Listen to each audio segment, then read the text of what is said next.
Sampai aku tutup usia, kan ku jaga hatimu sampai aku tua. Walau keriput di pipimu terlihat, takkan goyahkan cintamu yang begitu kuat.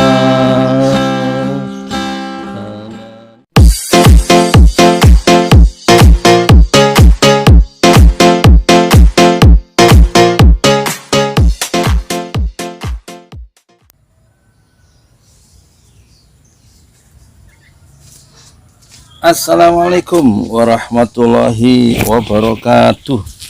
Saya Yudi Pramuko, tukang donat. Ya, berangkat hati-hati ya. Saya Yudi Pramuko, tukang donat dari barang YouTuber tertua di semesta. Itu anak gadis saya nomor 1, ngajar saya Inggris di Darul Mutakin. Gak jelas, emang jadi YouTuber harus gak jelas. Jangan jaim kalau jadi YouTuber. Dia ngajar S2, ngajar S2, lulusan S2. Ya, hati-hati. Kamu nggak malu punya bapak kayak gini? Ya, itu anak saya mau belajar mau ngajar bahasa Inggris di pesantren Darul Mutakin. Ya, selamat pagi, ini jam 7. Alhamdulillah saya sehat, dan saya pertama-tama mau mengucapkan terima kasih ya kepada dilihatin saya. Doain ya itu dia biar cepet dapat jodoh. Cepet dapat jodohnya, masya Allah. Jodoh, rezeki dan maut memang misteri ya. Anak saya yang pertama. Kalau mau minat silakan datang ke saya ya.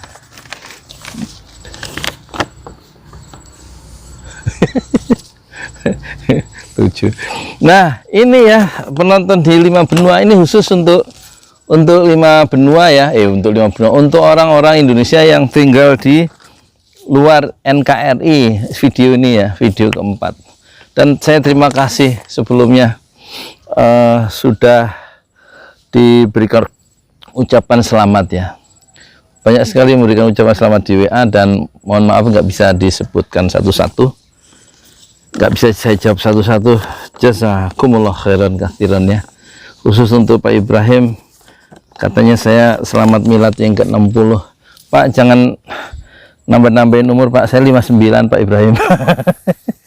Itu Pak Ibrahim teman saya yang punya restoran Belinya itu di Jalan Geraha itu Pak ya, Geraha Bintaro ya, Jalan Boulevard Geraha Bintaro. Ada di Google Map ya, Ibrahim pemiliknya. Terima kasih ya Pak Ibrahim, jangan nambah-nambah umur saya Pak. Umur saya hari ini ya 29 Agustus 2020. Alhamdulillah Allah masih memberikan kesempatan saya mengitari matahari sampai ke 59 kali. Ya, itulah. Banyak yang sudah wafat ya, tokoh-tokoh kita. Jenderal Sudirman yang kaosnya saya abadikan di sini, ini usianya cuma 34 tahun ya. Silakan memiliki kaos ini 200.000, 75.000, dari 200 itu untuk membangun masjid. Rinciannya ada di Kio foto gitu. Rinciannya ada di bawah video, setiap video saya. Umurnya 34 ya, nggak panjang. Jadi hati-hatilah dengan umur yang Allah berikan itu, betul-betul dimanfaatkan secara efektif untuk menebarkan kebaikan ya. Dan Jenderal Sudirman pernah berkata di kaos ini, saya tulis, saya lebih suka Indonesia dibom atom, kata Sudirman, daripada kemerdekaannya kurang dari 100%. Kalau Sudirman itu wafat, tentu dia lebih suka Indonesia hancur lebur daripada kedaulatannya, kemerdekaannya. diambil oleh negara-negara asing sekarang. Ya, negara asing tahu sendirilah ya, depannya C atau depannya T, ya. Entah siapa yang salah, itu tentu pejabat yang salah, yang ngasih peluang untuk mereka masuk dan membangun negeri ini dengan utang yang ugal-ugalan ya. Dan kemudian yang berikutnya, saya tetap menegaskan ya, video ini khusus untuk orang-orang yang tinggal di luar Indonesia. Yang tinggal di Indonesia dilarang untuk menonton video ini. Kalau yang sudah terlanjur ya silakan tobat saja.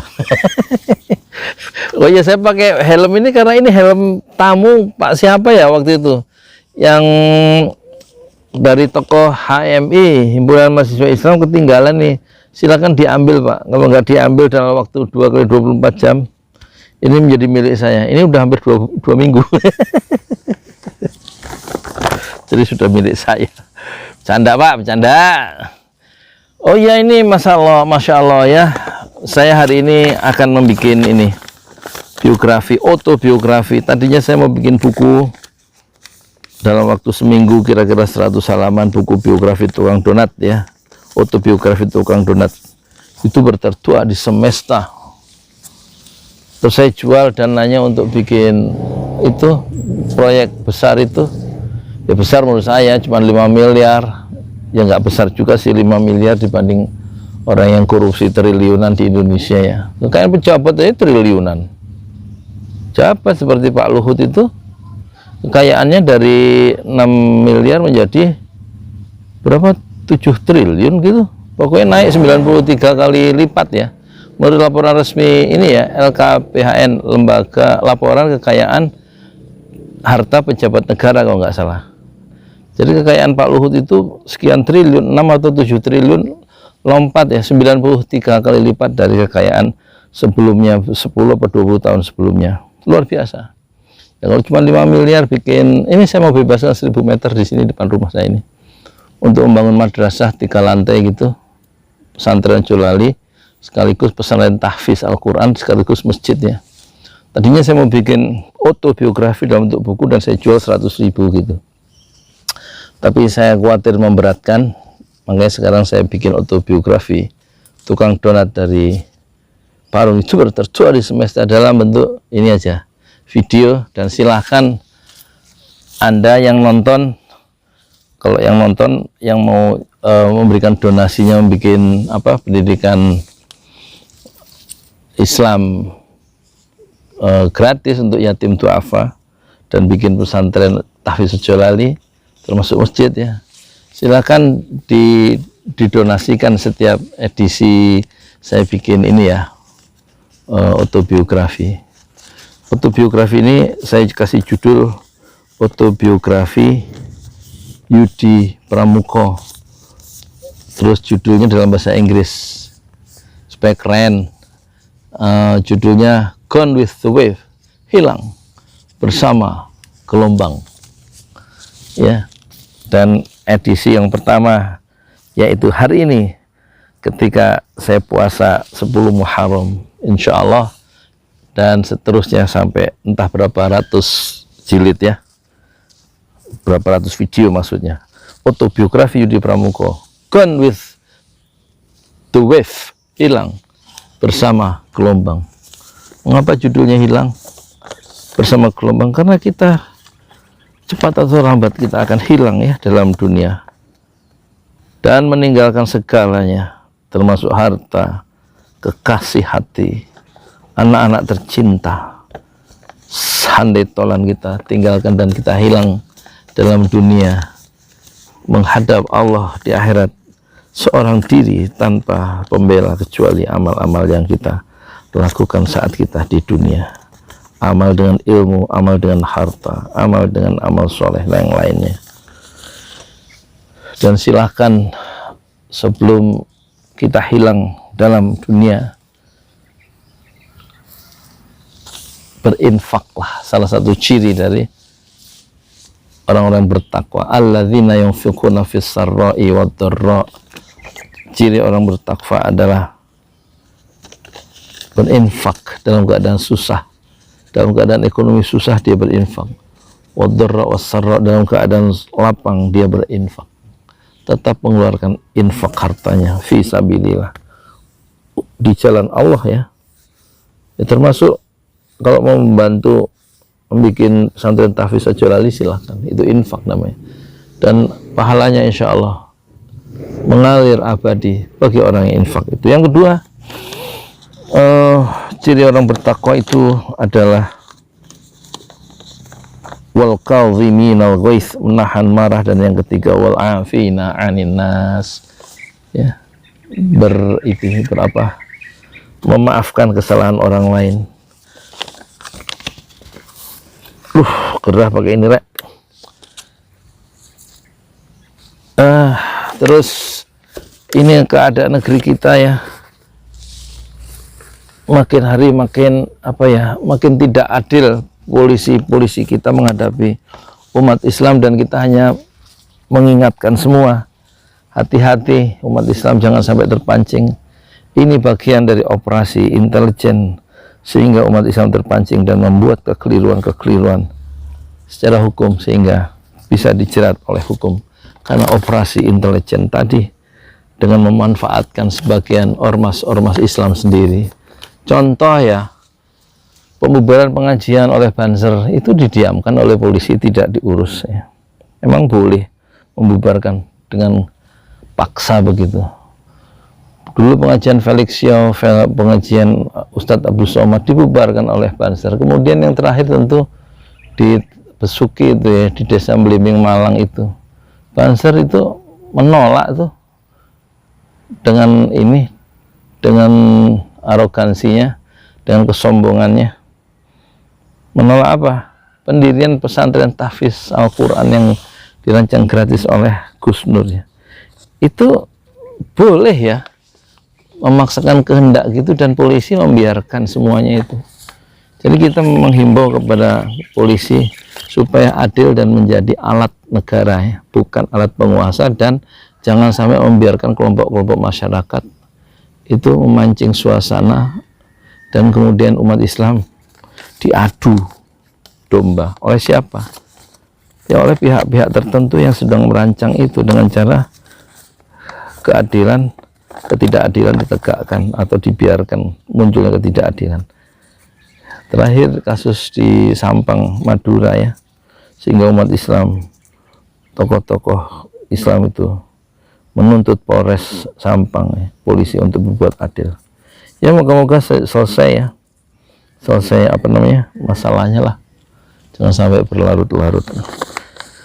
Oh iya, saya ingin ini dulu ya, dari video yang kemarin itu masuk dari penonton dari Emirat ya. Emirat tuh berarti negara-negara Teluk ya. Terima kasih sudah nonton video yang sederhana. Yang video jot-jotan ini. Kemudian dari Lima tuh ibu kota Peru ya. Peru itu berarti di Amerika Latin. Jauh itu dari Parung. Bapak Hari Sumarsa Pak, kerja apa tuh Pak di sana Pak? Oh, kerja kok jauh-jauh sih di Amerika Latin. Kerja Pak, memang nikah sama orang Peru Pak. Terus ada yang dari Den Haag ini Pak Abdul Fattah. Makasih semuanya ya Abdul Fattah. Memang video ini khusus untuk orang-orang Indonesia yang tinggal di luar negeri ya. Jadi dilarang nonton video saya yang tinggal di Indonesia, dilarang nonton ya. Mohon maaf ya. Kalau masih nonton aja kayak kemarin tuh masih nonton aja. Udah dilarang masih ditonton aja itu. Harus tobat. Di Den Haag. Terus ada yang dari Madinah. Madinah dia bilang gini, ana daim. Madinah maksudnya saya tinggal di Madinah. Bahasa Arab dia. Entah ini ustadz atau laki, ibu-ibu, saya nggak tahu ya. Ya, syukran katsir ya akhi. Ya akhi atau ya ukhti atau ya ummi. Kapan pulang ke Indonesia? Mata tarji' ila Indonesia ya ukhti atau ya akhi atau ya ummi. Kapan pulang ke Indonesia? Mata tarji'. Kapan pulang? ila Indonesia, ila baladina Indonesia, pulang ke tanah air kita ya. Ya moga-moga cepat pulang ya, nggak usah jadi warga negara Madinah, berjuang adalah di Indonesia. Ya, tapi ya cari nafkah berjuang juga ya. Ya udahlah, terserahlah. Terus terima kasih juga dari Arab Saudi, ada masuk, ada dari Holland. Nah ini dari Holland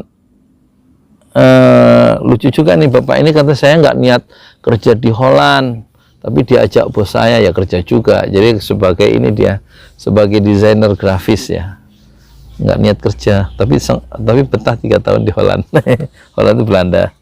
Terus dari ibu yang tinggal di Bojonggede sekarang kerja di Taiwan ya Bu ya. Cerita banyak saya sudah baca Bu tulisannya. Ya sabar ya Ibu ya. Hidup memang penuh dengan gelombang.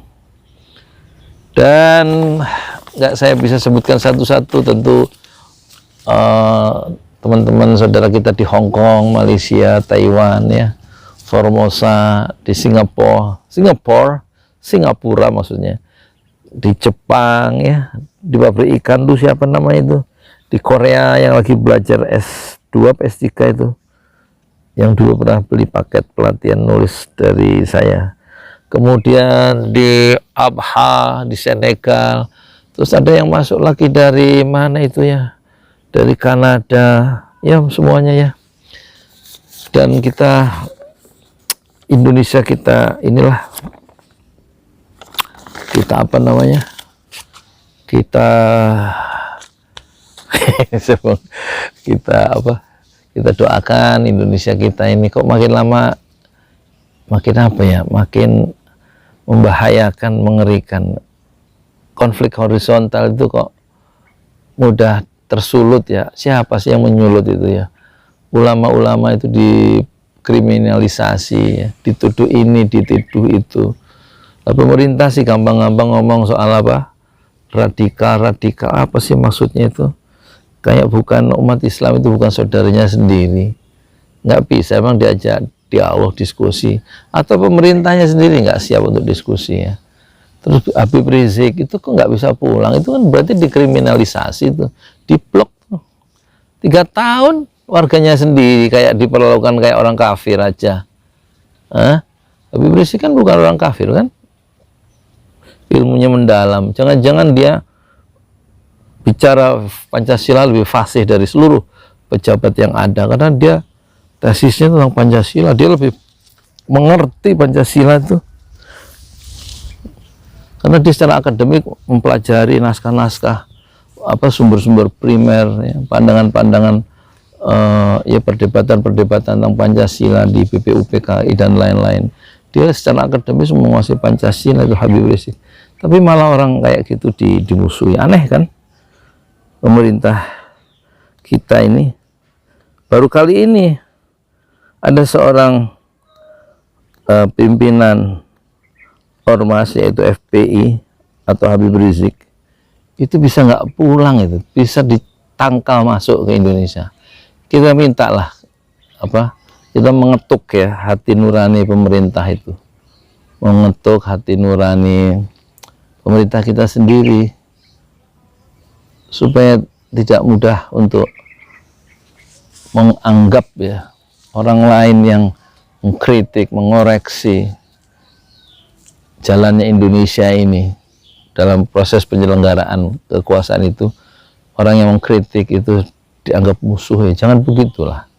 Selama pendapat yang berbeda asal dia keluar dari celah-celah bibir dari seorang manusia, itu hendaknya dihargai, karena akan apa ya, akan memperkaya perspektif kita dan menegur kita. Barangkali kita memang salah ya, karena orang yang berkuasa itu kan cenderung ini ya, cenderung apa, kehilangan perspektif gitu ya, ya kan. Dan Habib Rizik kan memang dia tahu masalah, lebih tahu dari orang awam ya, karena dia mengerti persoalan. Misalnya gini, dia akan mengubah ya cacing-cacing itu, naga itu dia akan ubah menjadi cacing-cacing. Dia ngerti persoalan oligarki politik, dinasti politik, tentang penguasaan aset-aset apa politik dan ekonomi di Indonesia yang dikuasai oleh 9 negara Cina yang bekerja sama dengan beberapa pejabat kita yang tidak jujur dan merugikan umat Islam ya. Dan itu karena faktor itu ya. Mungkin karena jadi orang-orang negara-negara Cina, negara-negara yang memang etnis Cina itu yang menguasai ya aset-aset ekonomi yang luar biasa di Indonesia, karena dikasih jalan oleh peraturan-peraturan yang dibikin oleh apa pejabat yang orang Indonesia sendiri itu membuat umat Islam itu seperti nggak kebagian apa-apa dan digencet di mana-mana. Dan di situ dalam konteks itu Habib Rizik itu muncul dengan narasi-narasi yang keras ya, untuk mengingatkan satu posisi politik yang keliru gitu loh dari pemerintah. Dan itu kan amar ma'ruf nahi mungkar, tapi ya terus jangan begitu, harus fair sampai nggak pulang. Itu kan satu perbuatan zolim ya. Zolim itu perbuatan yang nggak adil yang dilakukan oleh siapa? Ya oleh pemerintah lah. Masa pemerintah itu bisa jemput buronan si Anu di Serbia bisa pulang, di Kolombia dulu Nasruddin bisa pulang, masa nggak bisa jemput Habib Rizik yang pengen pulang? Kalau yang koruptor-koruptor itu ya 19 tahun, yang Joko Chandra 20 tahun, Nazarudin yang lari ke Kolombia itu dulu dia nggak mau pulang tuh, karena udah ngambil uang triliunan kan. Joko Chandra dan lain-lain itu bobol bank itu ya. Tapi Habib Rizik kan nggak ngambil uang, nggak bobol bank, pengen pulang tapi nggak bisa pulang. Lah cobalah kita ini ya, dari pohon ini pohon singkong karet ini kita mengetuk hati ya penguasa ya. Penguasa itu memang harus diingatkan ya. Ya tentu gaya saya nggak bisa kayak Gus Nur ya. Ya, yang tajam, yang terus terang ya. Gaya saya kayak ya beginilah, tukang donat, kayak tukang donat. Kalau Gus Nur itu kan berani dia. Kalau saya berani apa? Saya nggak berani. Ngomong seadanya gitu maksudnya. Seadanya. Ya karena kan itu soal style ya. Ada orang yang bilang hilang terpisahnya badan dengan nyawa itu, ada yang bilang mati, ada yang bilang berpulang ke rahmatullah, ada yang istilah wafat, ada lagi yang istilah yang lebih kasar mampus ya. Ada yang istilah tewas ya. Tapi esensinya sama, terpisahnya nyawa dari badan ya. Saya ngambil pilihan-pilihan yang lain ya, melihat persoalan dari perspektif sejarah gitu ya. Nggak tahu lah, moga-moga ya ini edisi perdana saya bikin autobiografi Gone with the Wave ya, hilang bersama gelombang. Dan saya akan cerita, saya jadi YouTuber itu baru 600 berapa ini, karena hari ke 608 ya, dihitung dari 24 Desember 2018 ya, 4 Desember 24 Desember 2018 ya, 2 tahun yang lalu ya, 1,5 tahun yang lalu lah, belum lama ya. Channel Besar Jolali sudah 6 tahun, dari 2012 ke 2018 itu subscribernya 38, nggak sampai 40.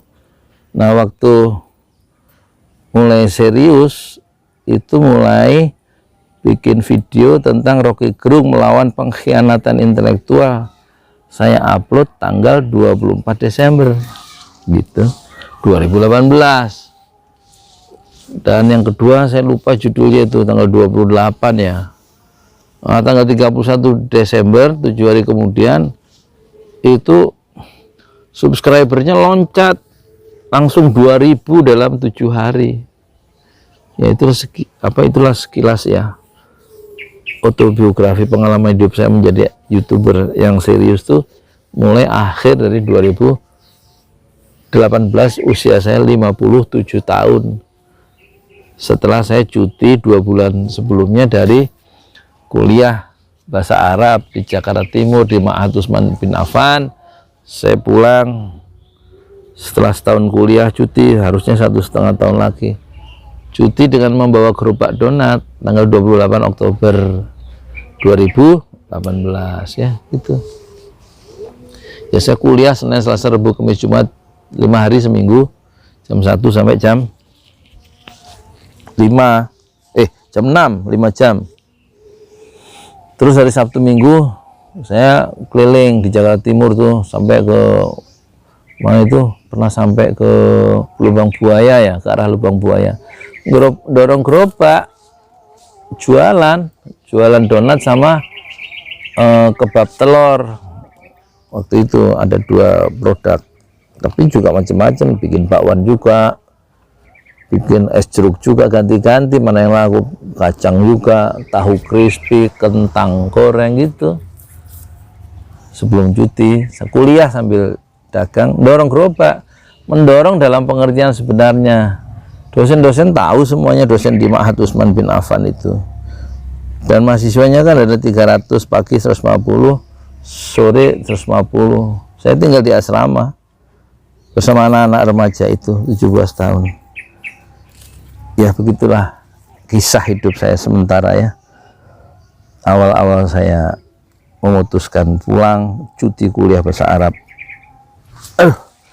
Nanti disambung lagi ya, kuliah cuti bahasa Arab 2 semester, yaitu apa istilahnya tamhidi, level persiapan sama level 1, dua-duanya saya mumtaz itu dapat nilai A gitu loh maksudnya. Terus cuti. Kenapa pakai gerobak ya, kan buat hidup sehari-hari. Pakai apa, belum ada YouTuber waktu itu, belum tahu YouTuber itu menghasilkan gitu loh. Tapi nanti kalau ke Pare, saya udah nggak bawa gerobak. Saya 5 bulan di kampung Inggris Pare 2019 ya. Setahun kemudian setelah dari belajar bahasa Arab, saya belajar bahasa Inggris. Usia saya 58 ya, belajar bahasa Inggris. Anak-anak SMA juga 150 orang.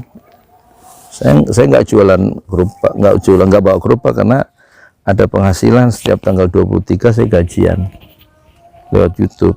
Itulah yang menghidupi saya, lewat gajian dari YouTube itu. Yaudah sementara gitu ya, supaya nggak kepanjangan. Ini jilid pertama. Saya Yudi Pramuko, tukang donat dari para YouTuber tertua di semesta. Fasbir sabran jamila, bersabarlah dengan kesabaran yang indah. Ya di Pare saya rajin ya. Pada bulan ke-11 jadi YouTuber, video saya 1000 bulan November.